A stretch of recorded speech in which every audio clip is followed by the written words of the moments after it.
May I respectfully move, Mr. Chair, that we invite Pyra Lucas and Toto Kausing to give us initial information, Mr. Chair, about the allegations which were mentioned by no less than Mayor Kapil in his own letter.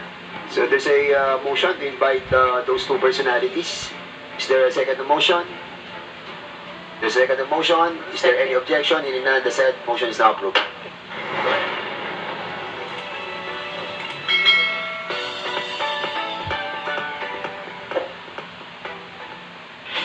Engineer Toto Kausing, imbitado na sa Kamara upang isiwalat lahat ng baho ni Senator Lito Lapid at Mayor Jaime Kapil. Jaime Kapil mukhang magsisisi sa pagpapatawag kay Toto Kausing dahil siguradong malalaglag sila ni Lito Lapid. Pero bago ang lahat, please do subscribe to my YouTube channel for more updates. Magugunitang si Engineer Toto Kausing ang naging susi upang malaman ng karamihan kung sino-sino ang involved sa Pogo. Kagaya ni Senator Lito Lapid, Congresswoman Gloria Arroyo, Jaime Kapil at mga pinina. Ngayon ay handa na itong si Toto Kausing kasama ang isa pang pinatawag na si Pyra Lucas na humarap sa Kamara upang isiwalat ang kanilang nalalaman tungkol sa Pogo ng Porac, Pampanga.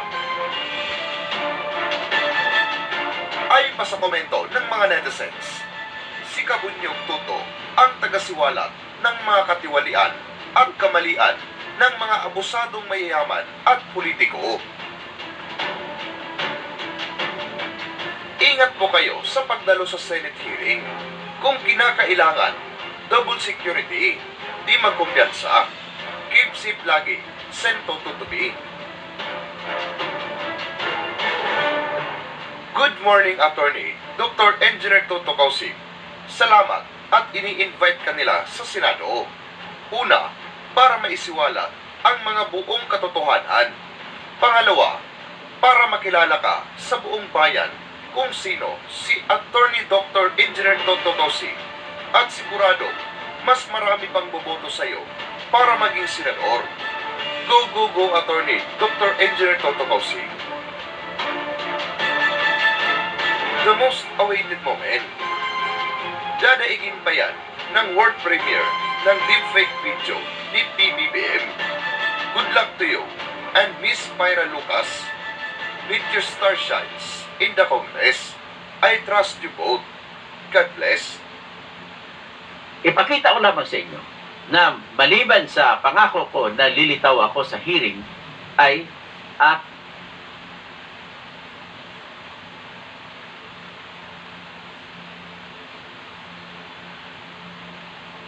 akin pong ikaklaro sa inyo na talagang walang ebidensya si Mr. Jaime Kapil para sabihin niya na hindi siya kurap.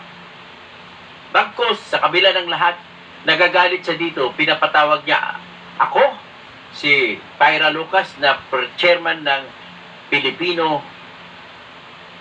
Against Crime and Corruption, United Filipino Against Crime and Corruption Chairman, OPAC, tawagin. So ngayon, dalawa kami sa pinatawag niya. Pero, nabasa ko sa balita ng Sunstar Pampanga na 3 tao ang kinasuhan niya sa cyber libel. Hindi pala ako kasama sa kinasuhan niya. Ang kinasuhan niya si Pyra Lucas, si Heidi de la Cruz na girlfriend dati ng kanyang kapatid na si Joel Kapil, at ang isa at ang grupo ng kung sino nagpapatakbo ng group page ng isang Porac POP o Porac Organization of Porac People, no? People's Organization of Poraceños, parang gano'n, hindi ko maalala, no? Anyway, ngayon, ang ipapakita ko sa inyo, isa na namang katibayan na nagpapakita na talagang corrupt ito si Jaime Kapil, no? Ito, ipapakita ko sa inyo. Ay, nako, Jaime Kapil.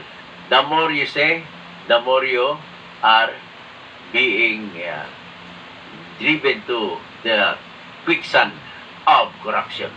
O, ito, titingnan nyo. O, anong nakikita nyo dyan? Palaking kong litrato para makikita nyo. Ay, di pa lalaki ito. Okay, so ito, nakikita nyo, si Jing Capel yung nakaputi. Saan ba yan? Makikita nyo sa loob ng kasino yan. Nagkakasino. At mahilig siya magkasino na halos gabi-gabi. So, ladies and gentlemen, malamang po kahit sino tanungin mo na nagkakasino, mas malamang sa hindi ay talo lagi. At kung magpapatalo dyan, balita ko, milyon-milyonis kada gabi. So kung nagpapatalo ka milyon-milyonis kada gabi, Mr. Jing Capel, yan po ay ebidensya na ikaw ay nagnakaw sa kaban ng bayan. Okay? Saan mo ba naman kukunin ang ipagsugal mo? Ganun lang kasimple ang tanong pero napakahirap sagutin. So, Mr. Jing Capel, yan po ang isa sa mga ebidensya na hindi mo maitatanggi. Kasi mukha mo yan, ikaw yan, mahilig ka sa puti. Kahit na itim ang budhi mo, mahilig ka sa puti. Yan. Sinabi ito ng POP. People of Purak pala ibig sabihin ng POP. Nakuna nila ng litrato. Ang litrato pong ito ay ibinigay po ng empleyado na taga Purak. Empleyado ng isang kasino na kinunan ng litrato mula sa CCTV. So, kumbaga, ni-screenshot o screen grab ang tawag doon mula sa CCTV at makikita mo si Jing Capel. Tingnan mo. Si Jing Capel yan. So, ngayon, kung makita mo si Jing Capel, anong ginagawa niya dyan? Naglalaro. Okay, basahin ko ang nakalagay. Believe, sabi ni, ng mga People of Purak na web page. Itong kinasuhan niya pala, People of Purak. So, sabi dito, believe ako kay Mayor JVC. Ang JVC kasi, hindi yan stereo kundi Jing V. Capel. Jaime V. Capel. Madami siyang nagawa sa totoo lang po ba? Totoo po ba na ang karamihan sa mga project ninyo funded ang donation ng Pugo? Wow, ito pa pala siwalat ko dito, no? Mamaya ko na ituloy yan. Ladies and gentlemen, ang Pugo po may tinatawag na proyekto para sa mapabango ang pangalan nila, nagbibigay po sila ng gamot, at nagbe-medical mission ang Pugo doon sa Purak, Pampanga. At ipinadaan nila ito kay Mayor Jing Capel. Kung si Jing Capel ay dati siyang medical representative. May sasakyan siya na kaisa-isa lamang, yung Pajero ata, yung nabili niya. At ang bahay niya, dugyot. Sabi pa nga ng dating girlfriend ng kapatid niya na si Jewel, nung daw sila nakatira sa bahay ng nanay-tatay Jing Capel, ang kanilang CR doon pandugyot. Hindi daw kayang umibs ng kahit sino, maliban na lang kung talagang lalabas na ang tawag ng kalikasan. So anyway, yan ang ginagawa niya. Pag makuha niya na ngayon, Mayor Jing Capel, mamaya ko na siguro sa sunod ko na isiwalat siya kasi hahaba ang kwento. So anyway, para sa maiksiin ang kwento lang, ito sasabihin ko lang na si Mayor Jing Capel ay sugarol. Ayan, So, basahin pa natin ulit siguro ang kanyang panunugal. Sugarol. Saan ito, Nagpapatalo ka sa Midori Hotel at sa mga kasino sa Maynila. Maraming mga kababayan mo na taga-Purak ang nagtatrabaho sa Midori Casino na taga-Purak nakakita sa iyo kaya mahilig ka talaga. So, yan ang mga testigo laban sa iyo, Mr. Jing Capel. So, now, do you still have the heart? Do you still have the heart and the moral fiber or moral pride to say that you are not stealing money from Pugo? That should go to the money of Purak? Hindi ka This is the one for me. This is the everything I need.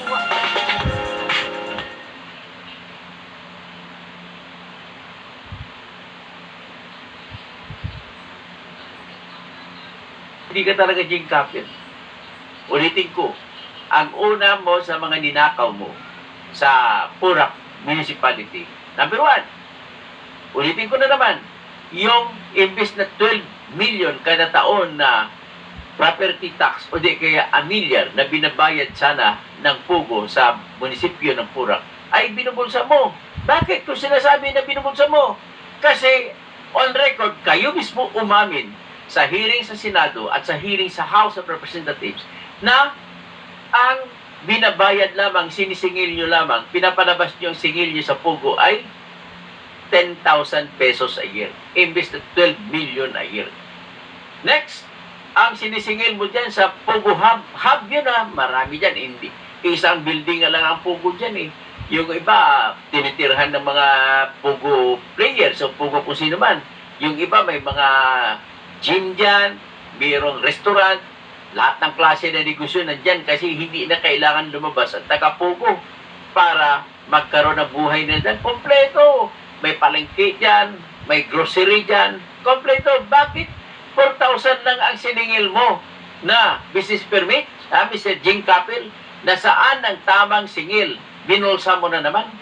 Kaya isa yan sa dahilan kung bakit pinoproteksyonan mo talaga ang Pugo. Ngayon, umabot sa 2024, sa testimonya mo sa House of Representatives, sinabi mo na hindi mo na binigyan ng permit ang Pugo noong 2024. At ang katwiran mo ay may kulang pa daw, may fire certification na kulang.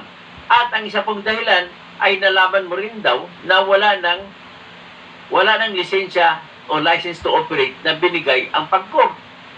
So ngayon, yan ang dahilan mo. Pero ang totoo, galit na galit, hindi naman galit, kundi sinita ka ni Committee Chairman Dan Fernandez at saka ni Deputy Chairman si Romeo Acop na congressman ng Antipolo na at saka si Richard Gomez, sinita ka rin ni Richard Gomez na congressman ng Ormoc. Bakit hindi mo pinadlock ang Pugo kung hindi sila pala nagbayad ng kung hindi sila nagbayad ng sinisingil nyo? At kung wala ka palang permit na ibinigay ng 2024, bakit hindi mo pinadlock? Di ba? Ganun lang kasimple yun. So, ang gusto mong palabasin ay kinapalabas mo yung mga congressman dyan ng mga bobo. Yan ang pinaka-problema dyan sa Eugene Capel. Akala mo matalino ka? I'm sorry to say, matalino ka sa pagnanakaw ng pera. Pero, alam mo, yung napaka-komplikado itong tungkol sa pagpaniningil ng amilyar. Hindi po ito maintindihan ng ultimong tao. Ang nakakaintindi lamang po ng amilyar ay yung mga CPA at mga abogado kung paano magkwenta ng amilyar. Ang pagkwenta po ng amilyar ay ganito. Alamin mo kung gaano, magkano ang tinatawag na halaga o fair market value ng isang property. So, ang amilyar na paniningil ay para sa lupa at para sa mga gusali. So, lumalabas ang final answer nila kung ilan ba talagang gusali meron dyan sa Purak, 42 na lang daw. Sabi naman ni umayon siya sa sinabi ni Congressman Rubio ako. Dati kasi 46. Yan pala, sa 42, wala riyan ang Pugo. Nasa ibang building pa pala. Lumalabas na hindi pa mayor si Jing Capel ay nandoon ang Pugo pero isang building lamang. Doon sila sa isang building na hindi pa naitayo panahon na yun. Doon ba ng huli nilang tinayo? Nang ibig sabihin naman ay kung naging mayor ka noong July 2022 at 2019, ay dapat alam mo na yan. Oy, bakit sinabi mo na nung nag-apply ng pinalabas nyo, nag-apply ng lisensya nung November na. Tapos 45 minutes lang, approve na kagad ang mayor's permit. Ako nga, nag-apply ko sa Mandaluyong noon, may opisina ako noon sa Mandaluyong na law office lang pinatayo ko kasi hindi naman nagbebenta naman kung ano na yan. Umabot pa ko 2 linggo bago na-aprobahan ng Mandaluyong City Business Permits Office ang aking lisensya. So, sa'yo, talagang 45 minutes, komplikado pa yan, ha? Oh. So, ano ngayon? Mayor Jing Capel, mag-resign ka na kasi. Kung mag-resign ka, siguro maibsan pa yung problema mo. Hayaan mo na yung vice mayor mo dyan na magiging mayor. Okay? So, kung ganun, Mayor Jing Capel, ano ba talaga ang sinulat mo sa Kongreso na bakit kaming dalawa ni Pyra Lucas na chairwoman ng United Filipino Against Crime and Corruption? Ano pinagkit mo tungkol doon? Di ba, ano pang magreklamo mo? Di ba, dininay mo na nilabas namin at nilabas ni Pyra Lucas na may 2 kang kondotel Diyan sa nung ikaw ay naging mayor na. Oh. Tapos nilabas din na ikaw ay hindi nagbibigay ng, sabi mo, hindi mo inimbestigahan, hindi mo in-inspection yung pugo kasi ayaw.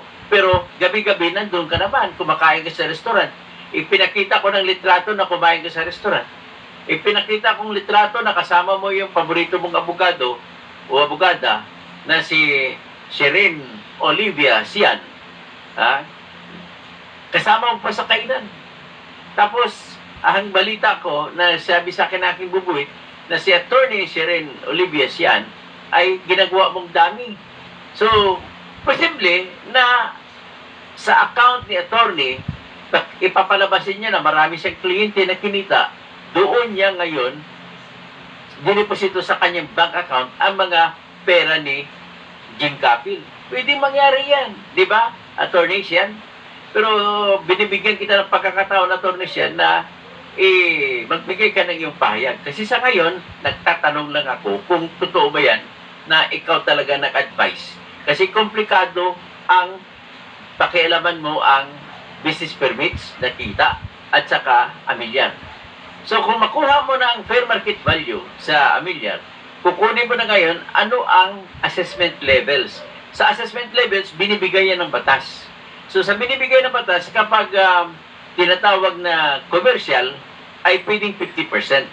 So ibig sabihin, 50% ng fair market value, yan po ang assessed value na. So assessment levels times the fair market value, ang sagot ay assessed value. So kung 50% times 2 billion, kasi nagpalabas, inamin mo sa Kongreso o sa Senado na nagsumiti, ay namin ng iyong engineer na nagsumiti ng bills of materials na kabuuan ng presyo 1 billion 70 million ang pugo sa pagpatay ng building.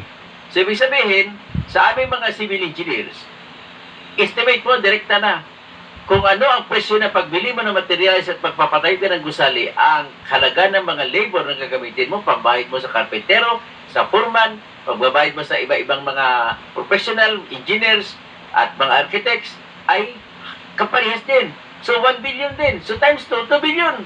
So, kung 2 billion, ang fair market value mo, ang assessment level, si 50%, so magiging 1 billion ang assessed value.